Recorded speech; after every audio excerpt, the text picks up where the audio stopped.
2. ಪರೀಕ್ಷಿತ್ ರಾಜ. ಸೂತ ಮಹರ್ಷಿ ಶೌನಕಾದಿಗಳನ್ನು ಕುರಿತು, ಅಯ್ಯ ಪರೀಕ್ಷಿತ್ ರಾಜನು ಪ್ರಾಯೋಪವೇಶವನ್ನು ಏಕೆ ಕೈಗೊಂಡನೆಂದು ಕೇಳಿದಿರಲ್ಲವೇ? ಆತನ ಕಥೆಯನ್ನು ಆದ್ಯಂತವಾಗಿ ಹೇಳುತ್ತೇನೆ, ಕೇಳಿರಿ. ಭಾರತ ಯುದ್ಧದ ಕಡೆಯ ದಿನ ಭೀಮಸೇನನು ದುರ್ಯೋಧನನ ತೊಡೆಗಳನ್ನು ತನ್ನ ಗದಾ ದಂಡದಿಂದ ಮುರಿದು ಅವನನ್ನು ಕೆಳಕ್ಕೆ ಕೆಡವಿದನು. ಧೂಳಿನಲ್ಲಿ ಹೊರಳಿ ನರಳುತ್ತಿದ್ದ ಆ ಕೌರವನನ್ನು ಕಂಡು ಅಶ್ವತ್ಥಾಮನ ಕ್ರೋಧ ಹೊತ್ತಿತು.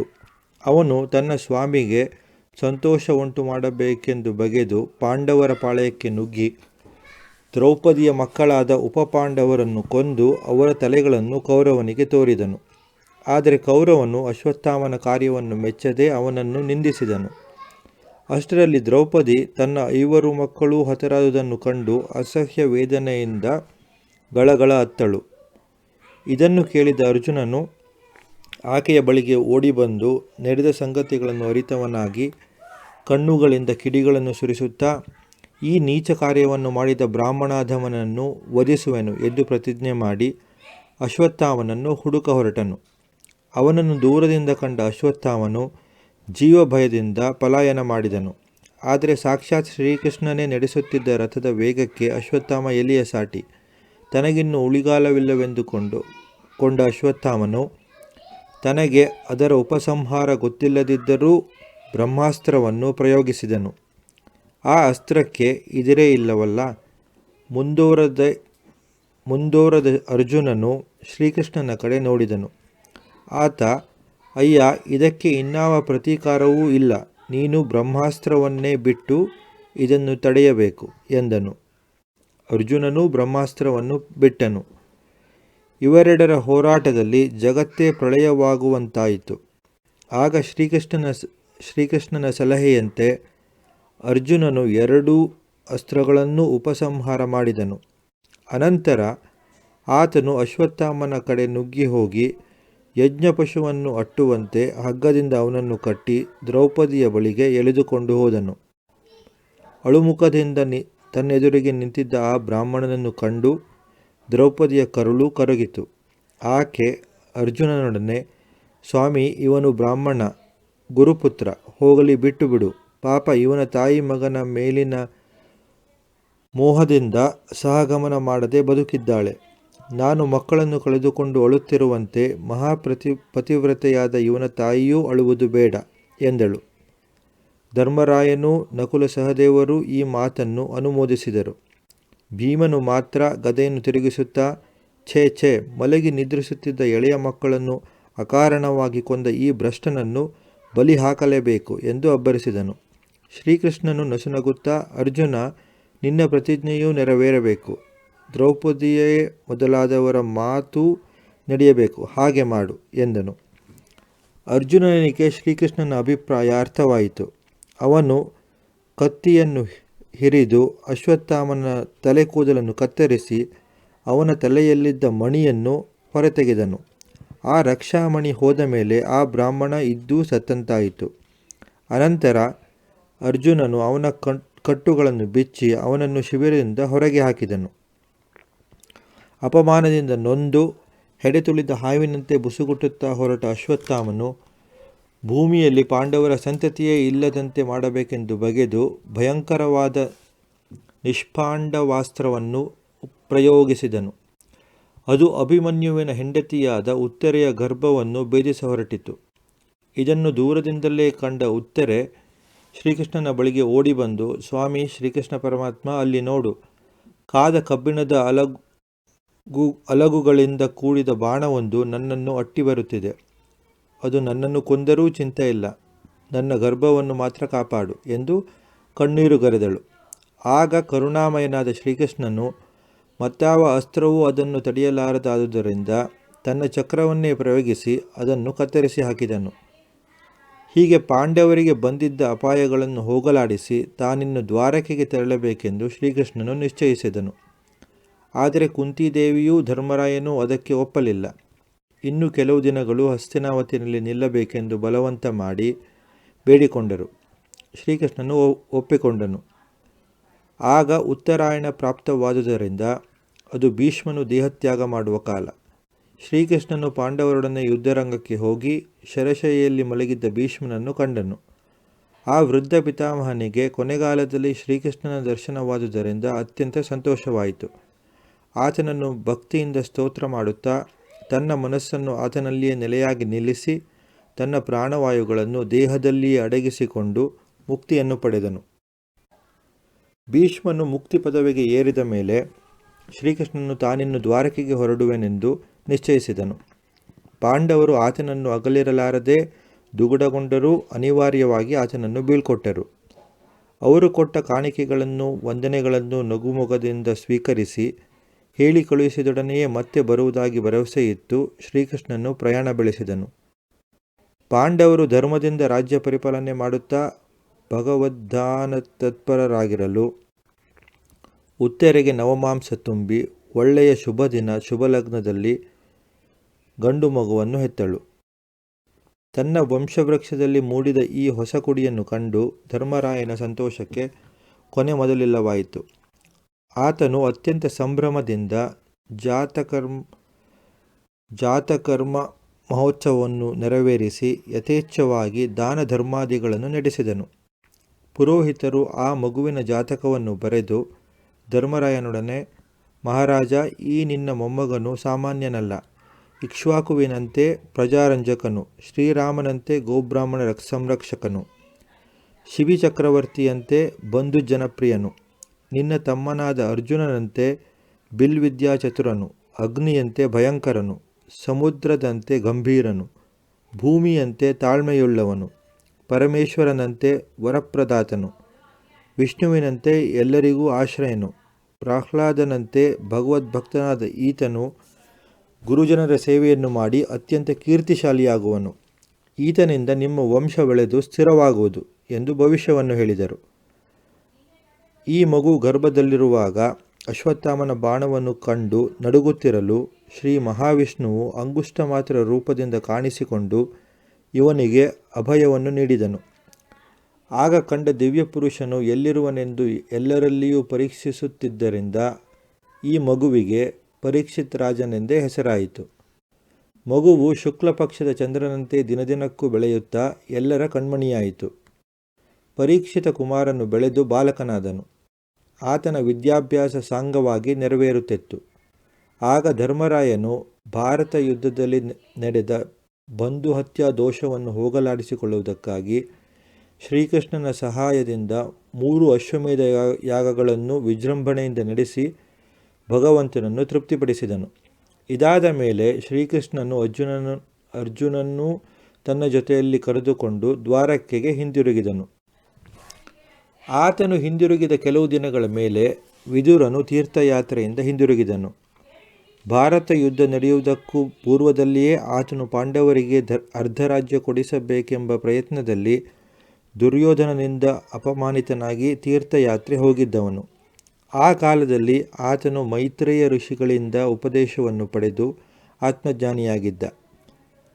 ಬಹುಕಾಲದ ಮೇಲೆ ಹಿಂತಿರುಗಿದ ಈ ಚಿಕ್ಕಪ್ಪನನ್ನು ಕಂಡು ಪಾಂಡವರಿಗೆ ಬಹು ಸಂತೋಷವಾಯಿತು. ಧರ್ಮರಾಯನು ಆತನನ್ನು ಉಚಿತ ರೀತಿಯಲ್ಲಿ ಪೂಜಿಸಿ ಗೌರವಿಸಿದನು.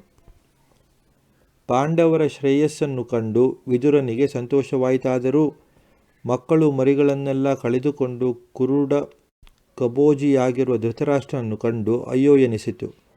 ಆ ಮುಪ್ಪಿನ ಮುದುಕನನ್ನು ಕುರಿತು ಆತನು, ಮಹಾರಾಜ, ನಿನಗೆ ಮುಪ್ಪು ಬಂದಿತು. ಸಾಯುವ ಕಾಲ ಹತ್ತಿರ ಸಾರಿದೆ. ನೀನು ಮೊದಲೇ ಕುರುಡ, ಈಗ ಕಿವಿ ಕೇಳುವುದಿಲ್ಲ, ಅರಿವು ಮರುಳಾಗಿದೆ, ಹಲ್ಲು ಉದುರಿವೆ, ಆಹಾರ ಜೀರ್ಣಿಸುವುದಿಲ್ಲ, ರೋಗಗಳು ಕಾಣಿಸಿಕೊಂಡಿವೆ. ಆದರೂ ಈ ಅರಮನೆಯಲ್ಲಿ ವಾಸಿಸುತ್ತಿರುವೆ.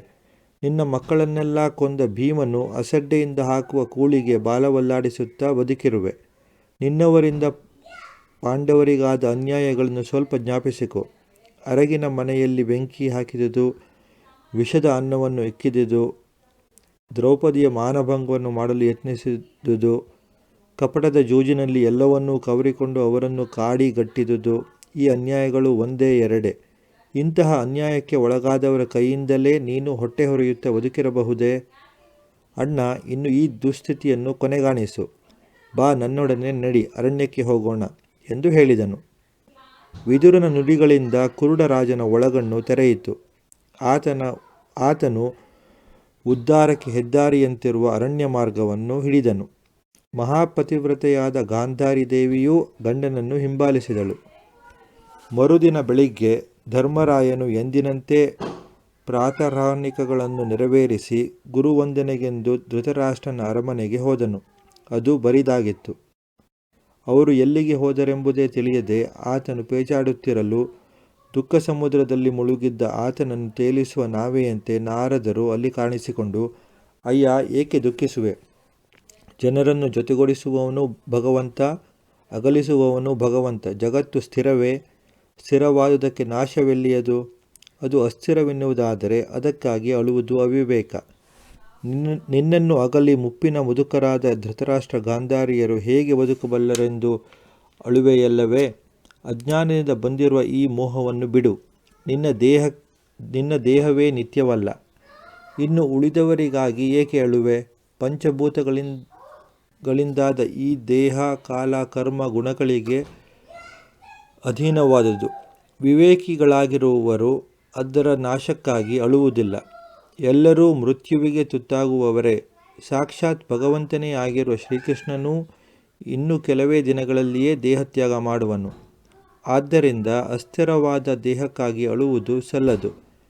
ನಿಮ್ಮ ತಂದೆಯಾದ ಧೃತರಾಷ್ಟ್ರನು ಗಾಂಧಾರಿ ವಿದುರರೊಡನೆ ಹಿಮಾಲಯದ ತಪ್ಪಲಿನಲ್ಲಿರುವ ಋಷ್ಯಾಶ್ರಮದಲ್ಲಿ ನೆಲೆಸಿ ಸಕಲೇಂದ್ರಿಯ ವಿಷಯಗಳನ್ನು ಗೆದ್ದು ಆತ್ಮಾರಾಮನಾಗಿರುವನು. ಇಂದಿಗೆ 5ನೆಯ ದಿನ ಆತನ ದೇಹವು ತ್ರೇತಾಗ್ನಿಗೆ ಆಹುತಿಯಾಗುವುದು. ಗಾಂಧಾರಿಯೂ ಅದೇ ಅಗ್ನಿಯನ್ನೇ ಪ್ರವೇಶಿಸಿ ದೇಹತ್ಯಾಗ ಮಾಡುವಳು. ವಿದುರನು ತೀರ್ಥಯಾತ್ರೆ ಹೋಗುವನು ಎಂದು ತಿಳಿಸಿದರು. ಮಹಾನುಭಾವರಾದ ಅವರ ಮಾತಿನಿಂದ ಧರ್ಮರಾಯನ ಚಿಂತೆ ದೂರವಾಯಿತು. ಸಂಸಾರದಲ್ಲಿ ಚಿಂತೆಗೆ ಕೊರತೆಯೇ?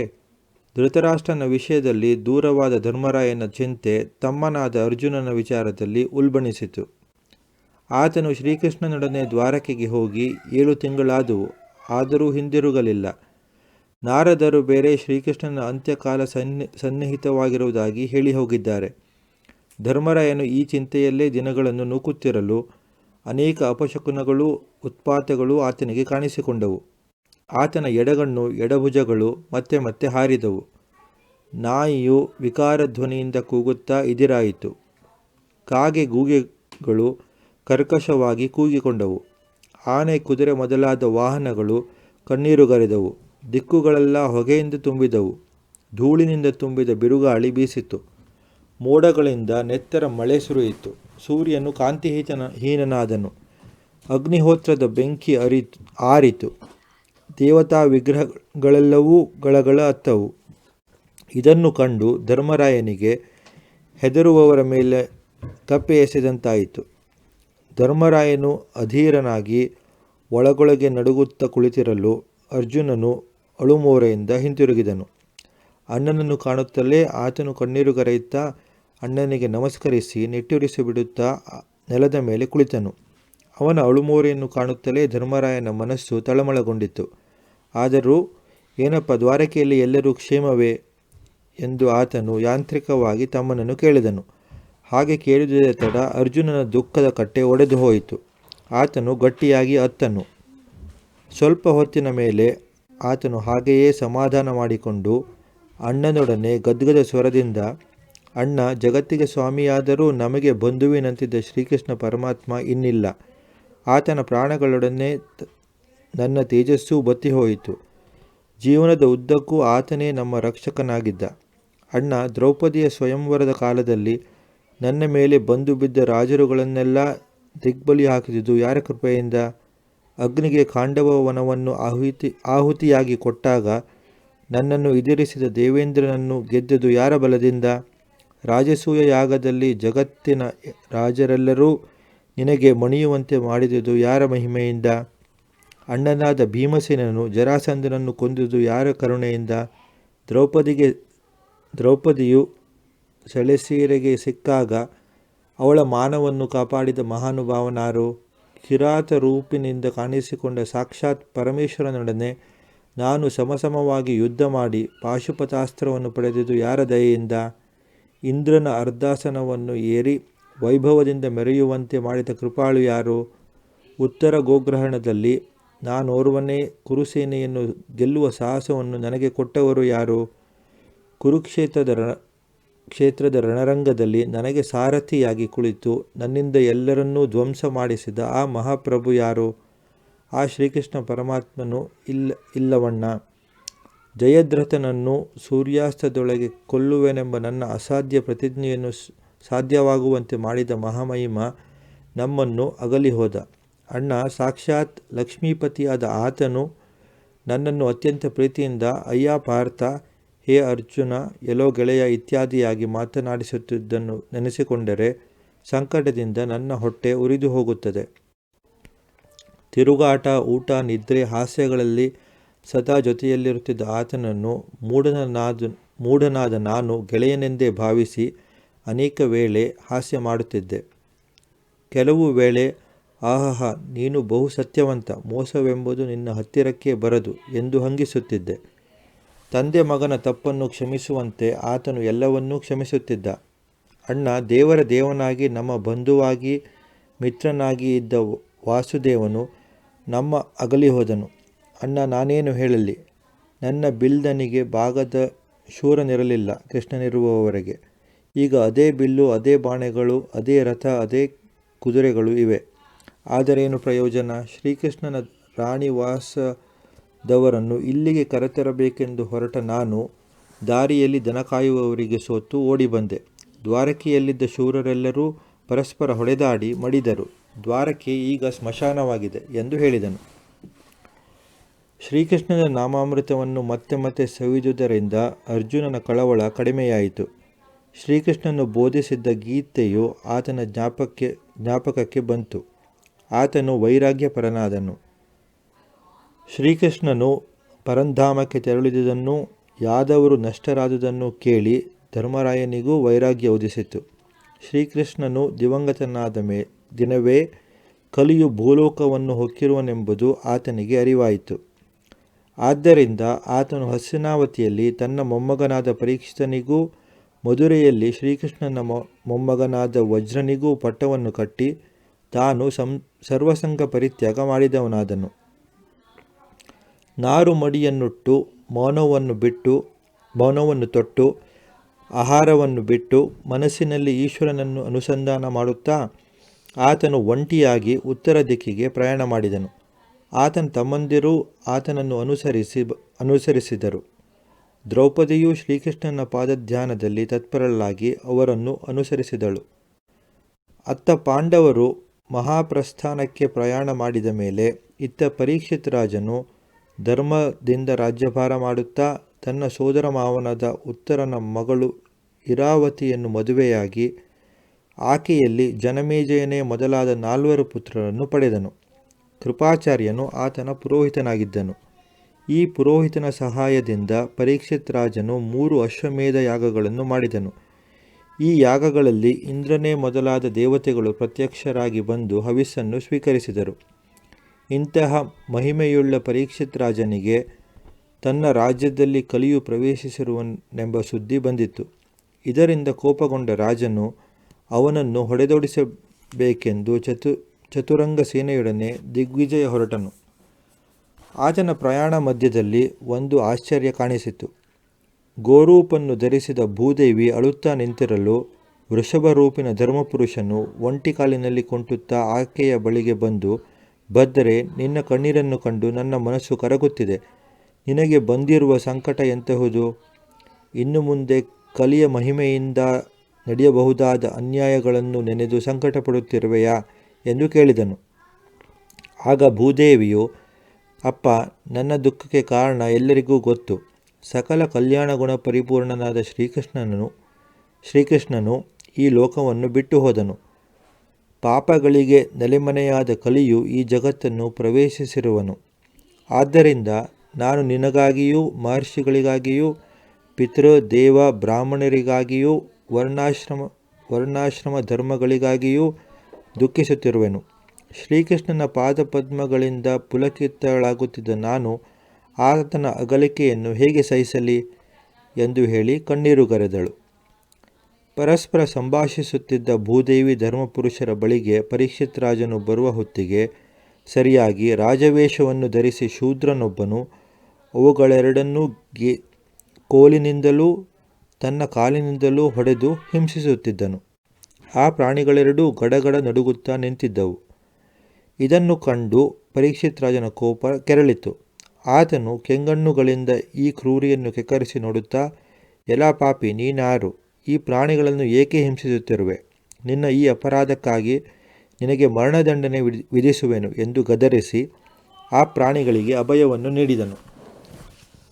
ಆಗ ಧರ್ಮಪುರುಷನು ಪರೀಕ್ಷಿತನನ್ನು ಕುರಿತು, ಮಹಾರಾಜ, ಪಾಂಡವ ವಂಶದಲ್ಲಿ ಹುಟ್ಟಿರುವ ನೀನು ನಿನ್ನ ವಂಶಕ್ಕೆ ತಕ್ಕ ಮಾತುಗಳನ್ನಾಡಿದೆ. ಇಂತಹ ಸದ್ಗುಣಗಳು ಇಲ್ಲದಿದ್ದರೆ ಶ್ರೀಕೃಷ್ಣ ಪರಮಾತ್ಮನು ನಿಮಗೆ ಊಳಿಗವನ್ನು ಮಾಡುತ್ತಿದ್ದನೇ? ಅದಿರಲಿ, ಇಂದಿನ ನಮ್ಮ ದುಸ್ಥಿತಿಗೆ ಯಾರೂ ಕಾರಣರಲ್ಲ. ಸುಖ ದುಃಖಗಳೆಲ್ಲ ಕಾರಣನಾದವನು ಒಬ್ಬನೇ, ಅವಾಂಜ್ಞಾನಸ ಗೋಚರನಾದ ಆ ಪರಮೇಶ್ವರ ಎಂದು ಹೇಳಿದನು. ಅದನ್ನು ಕೇಳಿ ಸಂತೋಷಗೊಂಡ ಪರೀಕ್ಷಿತ್ ರಾಜನು ಧರ್ಮಪುರುಷರೊಡನೆ, ಮಹಾನುಭಾವ, ಕೃತಯುಗದಲ್ಲಿ 4 ಪಾದಗಳು ನೆಟ್ಟಗಿದ್ದ ನೀನು ಅಧರ್ಮಗಳು ಹೆಚ್ಚಿದಂತೆಲ್ಲ ಒಂದೊಂದು ಪಾದವನ್ನು ಕಳೆದುಕೊಂಡು ಈಗ ಏಕಪಾದನಾಗಿರುವೆ. ಕಲಿರೂಪನಾದ ಅಧರ್ಮನು ಅದನ್ನು ಮುರಿಯಲು ಯತ್ನಿಸುತ್ತಿರುವನು. ನಿನಗೂ ಭೂದೇವಿಗೂ ಈಗ ಬಂದಿರುವ ದುಃಖವನ್ನು ನಾನು ಹೋಗಲಾಡಿಸುತ್ತೇನೆ ಎಂದು ಹೇಳಿ ಬಳಿಯಲ್ಲಿಯೇ ನಿಂತಿದ್ದ ಕಲಿಯನ್ನು ಕತ್ತರಿಸಿ ಹಾಕಬೇಕೆಂದು ಕತ್ತಿಯಿಂದ ಓರೆಯನ್ನು ಹೊರಗೆಳೆದನು. ಕೂಡಲೇ ಕಲಿಯು ಗಡಗಡ ನಡುಗುತ್ತಾ ತನ್ನ ಕಿರೀಟವನ್ನು ರಾಜನ ಪದತಲದಲ್ಲಿಟ್ಟು ಆತನಿಗೆ ಅಡ್ಡಬಿದ್ದನು. ದಯಾಳುವಾದ ಪರೀಕ್ಷಿತ್ ರಾಜನು ಕಲಿಗೆ ಜೀವದಾನವನ್ನು ನೀಡಿ ಒಡನೆಯೇ ತನ್ನ ರಾಜ್ಯವನ್ನು ಬಿಟ್ಟು ಹೊರಟು ಹೋಗುವಂತೆ ಅಪ್ಪಣೆ ಮಾಡಿದನು. ಕಲಿಪುರುಷನು ರಾಜನ ಅಪ್ಪಣೆಯಂತೆ ನಡೆದುಕೊಳ್ಳುವುದಾಗಿ ತಿಳಿಸಿ, ಅಯ್ಯ, ನಾನು ನೆಲೆಸುವುದಕ್ಕೆ ಯಾವುದಾದರೂ ಒಂದು ಸ್ಥಳವನ್ನು ತೋರಿಸು ಎಂದು ಕೇಳಿಕೊಂಡನು. ರಾಜನು, ಅಯ್ಯ ಕಲಿಪುರುಷ, ನೀನು ಸುಳ್ಳಿಗೆ ತವರು ಮನೆಯಾದ ಜೂಜು, ದಯೆಗೆ ವೈರಿಯಾದ ಮದ್ಯ, ಶುದ್ಧ ನಡತೆಯನ್ನು ಹಾಳು ಮಾಡುವ ಹೆಣ್ಣು, ಎಲ್ಲ ದೋಷಗಳಿಗೂ ಗಣಿಯಾದ ಹಿಂಸೆ, ಈ 4ರಲ್ಲಿ ನೆಲೆಸು ಎಂದನು. ಕಲಿಯು, 4 ಅಧರ್ಮಗಳು ನೆಲೆಸಿರುವ ಒಂದೇ ಸ್ಥಳವನ್ನು ತೋರಿಸು ಎಂದು ಕೇಳಿಕೊಳ್ಳಲು ರಾಜನು ಮೇಲಿನ 4 ಅಧರ್ಮಗಳಲ್ಲದೆ ವೈರವೆಂಬ 5ನೆಯ ಅಧರ್ಮಕ್ಕೂ ನೆಲೆವನೆಯಾದ ಸುವರ್ಣವನ್ನು ತೋರಿಸಿದನು. ಕಲಿಯು ಆತನು ತೋರಿದ ನೆಲೆಗಳನ್ನು ಸೇರಿ ಅಲ್ಲಿ ವಿಹರಿಸುತ್ತಿದ್ದನು. ಕಲಿಯನ್ನು ನಿಗ್ರಹಿಸಿದ ಮಹಾನುಭಾವನೆಂದು ಪ್ರಸಿದ್ಧನಾದ ಪರೀಕ್ಷಿತ್ ರಾಜನು ಒಂದು ದಿನ ಬೇಟೆಗೆಂದು ಅಡವಿಗೆ ಹೋದನು.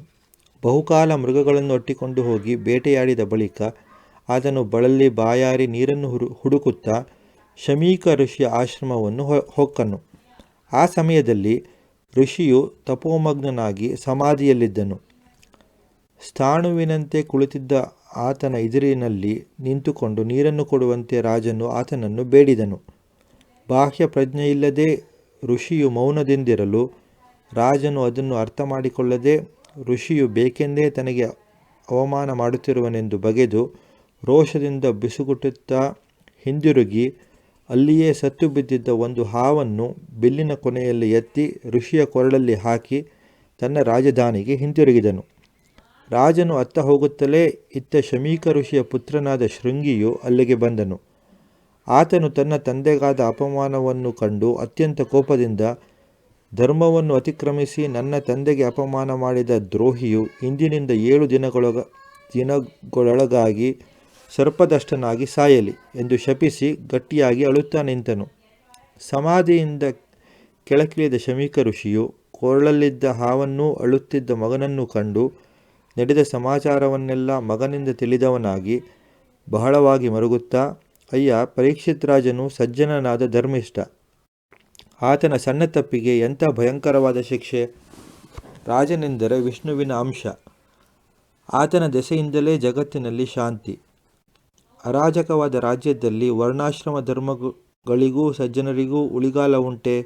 ನೀನು ಎಂತಹ ಅಕಾರ್ಯವನ್ನು ಮಾಡಿದೆ! ನಿನ್ನ ಹುಡುಗ ಬುದ್ಧಿಗೆ ಧಿಕ್ಕಾರ ಎಂದು ಮಗನನ್ನು ಚೀಗುಟ್ಟಿದನು. ಏನಾದರೇನು, ಕಾರ್ಯ ಕೈಮಿಂಚಿ ಹೋಗಿತ್ತು. ಇತ್ತ ಪರೀಕ್ಷಿತ್ ರಾಜನು ಶಮೀಕ ಋಷಿಗೆ ತನ್ನಿಂದಾದ ಅಪಚಾರವನ್ನೇ ಮನಸ್ಸಿನಲ್ಲಿ ತಿರುವಿ ಹಾಕುತ್ತಾ, ಅಯ್ಯೋ ತುಂಟ ಹುಡುಗನಂತೆ ನಾನು ಮಾಡಬಾರದುದನ್ನು ಮಾಡಿದೆನಲ್ಲ. ದೇವಬ್ರಾಹ್ಮಣರಿಗೆ ಮಾಡಿದ ಅಪರಾಧ ಸಾಂಕ್ರಾಮಿಕದಂತೆ ವಂಶಪಾರಂಪರ್ಯವಾಗಿ ಹಬ್ಬುವುದಲ್ಲ. ಇದಕ್ಕೆ ನಿಷ್ಕೃತಿಯಲ್ಲಿ ಎಂದು ಪಶ್ಚಾತ್ತಾಪ ಪಡುತ್ತಿರಲು ಶೃಂಗಿಯು ತನ್ನನ್ನು ಶಪಿಸಿದ ವೃತ್ತಾಂತ ಆತನಿಗೆ ಗೊತ್ತಾಯಿತು. ರಾಜನು ಅದಕ್ಕಾಗಿ ವ್ಯಥೆಪಡಲಿಲ್ಲ. ತನಗೆ ವೈರಾಗ್ಯ ಹುಟ್ಟಲು ಸಕಾರಣವೇ ದೊರೆಯಿತೆಂದು ಆತನು ಸಮಾಧಾನಗೊಂಡನು. ಇಹಲೋಕ ಪರಲೋಕಗಳೆರಡೂ ನಶ್ವರವೆಂದು ನಿಶ್ಚಯಿಸಿದ ಆತನು ಭಗವಂತನ ಪಾದಸೇವೆಯೇ ಸಕಲ ಪುರುಷಾರ್ಥಗಳಿಗೂ ಶ್ರೇಷ್ಠವಾದುದು ಎಂಬ ಬಗೆದು ನಿರಶನ ವ್ರತದಿಂದ ದೇವಗಂಗೆಯಲ್ಲಿ ಕುಳಿತನು. ಹಾಗೆ ಕುಳಿತು ಆತನು ಭಗವಂತನ ಪಾದಕಮಲಗಳನ್ನು ಧ್ಯಾನಿಸುತ್ತಿರಲು ಅತ್ರಿ, ವಸಿಷ್ಠ, ವಿಶ್ವಾಮಿತ್ರ, ಭೃಗು, ಪರಶುರಾಮ ಮೊದಲಾದ ಋಷಿಗಳೆಲ್ಲರೂ ಅಲ್ಲಿಗೆ ಬಂದರು. ಪರೀಕ್ಷಿತ್ ರಾಜನು ಅವರೆಲ್ಲರನ್ನೂ ಉಚಿತ ರೀತಿಯಲ್ಲಿ ಸತ್ಕರಿಸಿ ಪೂಜಿಸಿದನು. ಅನಂತರ ಆತನು ಅವರೆಲ್ಲರನ್ನೂ ಕುರಿತು, ಪೂಜ್ಯರೇ, ಒಂದೇ ಮನಸ್ಸಿನಿಂದ ಭಗವಂತನನ್ನು ಧ್ಯಾನಿಸುತ್ತಿರುವ ನಾನು ನಿಮಗೆ ಶರಣಾಗತನಾಗಿದ್ದೇನೆ. ನೀವೆಲ್ಲರೂ ಭಗವಂತನ ನಾಮಾವಳಿಗಳನ್ನು ಗಾನ ಮಾಡಿರಿ. ನಾನು ಮುಂದೆ ಯಾವ ಜನ್ಮವನ್ನೇ ಪಡೆಯಲಿ, ಭಗವಂತನಲ್ಲಿಯೂ ಭಗವದ್ಭಕ್ತರಲ್ಲಿಯೂ ನನಗೆ ನಿರಂತರವಾದ ಪ್ರೇಮವಿರುವಂತೆ ನನ್ನನ್ನು ಆಶೀರ್ವದಿಸಿರಿ ಎಂದು ಕೇಳಿಕೊಂಡನು. ಋಷಿಗಳು ತಥಾಸ್ತು ಎಂದು ಆಶೀರ್ವಾದ ಮಾಡಿದರು. ಋಷಿಗಳ ಆಶೀರ್ವಾದವನ್ನು ಪಡೆದ ಪರೀಕ್ಷಿತನು ತನ್ನ ಮಗನಾದ ಜನಮೇಜಯನಿಗೆ ರಾಜ್ಯವನ್ನು ವಹಿಸಿಕೊಟ್ಟು ಗಂಗೆಯ ದಕ್ಷಿಣದಲ್ಲಿ ದರ್ಬೆಗಳನ್ನು ಹಾಸಿಕೊಂಡು ಪ್ರಾಯೋಪವೇಶಕ್ಕಾಗಿ ಕುಳಿತನು. ಋಷಿಗಳೆಲ್ಲರೂ ಆತನ ಸುತ್ತ ನೆರೆದು ಭಗವಂತನ ನಾಮ ಸಂಕೀರ್ತನೆಯನ್ನು ಮಾಡುತ್ತಾ ಕುಳಿತರು. ಆ ವೇಳೆಗೆ ಸರಿಯಾಗಿ ಪರಮಜ್ಞಾನಿಯಾದ ಶುಕಮಹರ್ಷಿ ಅಲ್ಲಿಗೆ ಆಗಮಿಸಿದನು. ಆ ಮಹಾನುಭಾವನನ್ನು ಕಾಣುತ್ತಲೇ ನೆರೆದಿದ್ದ ಋಷಿಗಳೆಲ್ಲರೂ ದಿಗ್ಗನೆ ಮೇಲಕ್ಕೆದ್ದು ಗೌರವಿಸಿದರು. ಪರೀಕ್ಷಿತ್ ರಾಜನು ಆತನಿಗೆ ಕೈ ಜೋಡಿಸಿ ಅಡ್ಡಬಿದ್ದನು. ಅನಂತರ ಆತನನ್ನು ಕುರಿತು, ಸ್ವಾಮಿ, ನಿನ್ನ ದರ್ಶನದಿಂದ ನಾನು ಧನ್ಯನಾದೆ. ಮರಣ ಸನ್ನಿಹಿತನಾಗಿರುವ ನಾನು ನಿನ್ನ ಉಪದೇಶವನ್ನು ಬೇಡುವೆನು. ನಾನೀಗ ಏನು ಮಾಡಲಿ, ಏನನ್ನು ಜಪಿಸಲಿ, ಧ್ಯಾನ ಮಾಡಲಿ? ನನ್ನ ಕರ್ತವ್ಯ ಏನೆಂಬುದನ್ನು ತಿಳಿಸಿ ನನ್ನನ್ನು ಉದ್ಧರಿಸು ಎಂದು ಬೇಡಿಕೊಂಡನು. ಆಗ ಶುಕಮುನಿಯು ಆತನೊಡನೆ, ಅಯ್ಯ, ನಿನ್ನ ಪ್ರಶ್ನೆಯಿಂದ ನಿನಗೆ ಮಾತ್ರವೇ ಅಲ್ಲ, ಲೋಕಕ್ಕೆ ಹಿತವಾಗುತ್ತದೆ. ಮನುಷ್ಯನು ಕೇಳಿ ತಿಳಿದು ನಡೆದುಕೊಳ್ಳಬೇಕಾದ ವಿಷಯಗಳಲ್ಲೆಲ್ಲ ಇದೇ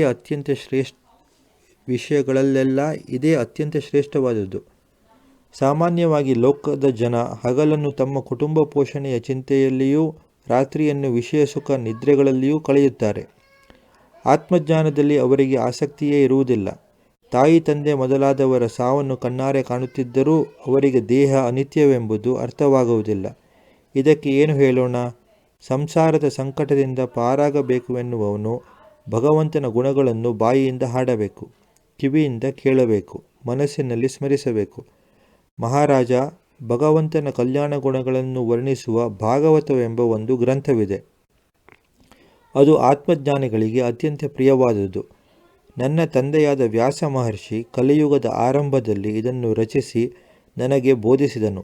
ನಾನು ನಿರ್ಗುಣ ಬ್ರಹ್ಮನನ್ನು ಸಾಕ್ಷಾತ್ಕಾರ ಮಾಡಿಕೊಂಡವನಾದರೂ ಭಗವಂತನ ಪವಿತ್ರ ಲೀಲೆಗಳಿಗೆ ಮನಸೋತು ಅದನ್ನು ಕಲಿತುಕೊಂಡೆನು.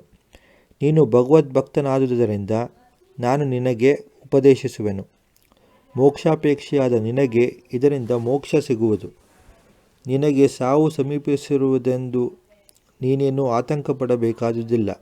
ಶ್ರೇಯಸ್ಸನ್ನು ಪಡೆಯಹೊರಟವನಿಗೆ ಉದ್ಧಾರವಾಗಲು ಒಂದು ಕ್ಷಣ ಸಾಕು. ಹಿಂದೆ ಕಟ್ಟಾಂಗನೆಂಬ ರಾಜನಿದ್ದ. ಅವನು ದೇವತೆಗಳ ಪರವಾಗಿ ನಿಂತು ಯುದ್ಧ ಮಾಡಿ ರಾಕ್ಷಸರನ್ನು ಸೋಲಿಸಿದ. ಸಂತುಷ್ಟರಾದ ದೇವತೆಗಳು, ನಿನಗೆ ಏನು ವರಬೇಕು ಎಂದು ಕೇಳಿದರು. ಕಟ್ಟಾಂಗ, ನನಗೆ ಇನ್ನೂ ಆಯುಸ್ಸು ಎಷ್ಟಿದೆ ಎಂದು ಕೇಳಿದ. ದೇವತೆಗಳು, ಇನ್ನೊಂದು ಮುಹೂರ್ತ ಮಾತ್ರ ಎಂದರು. ಕಟ್ಟಾಂಗ ಮರು ಮಾತಾಡಲಿಲ್ಲ. ಆ ಕ್ಷಣವೇ ಭೂಮಿಗಿಳಿದು ಭಗವಂತನ ಧ್ಯಾನ ಮಾಡುತ್ತಾ ಮೋಕ್ಷವನ್ನು ಪಡೆದ. ಆದ್ದರಿಂದ ನೀನೇನು ಯೋಚಿಸಬೇಡ, ನಿನಗಿನ್ನೂ 7 ದಿನಗಳ ಅವಧಿಯಿದೆ. ನಿನ್ನ ಉದ್ಧಾರವನ್ನು ಸಾಧಿಸಿಕೊಳ್ಳುವುದು ನಿನಗೇನು ಕಷ್ಟವಲ್ಲ ಎಂದನು.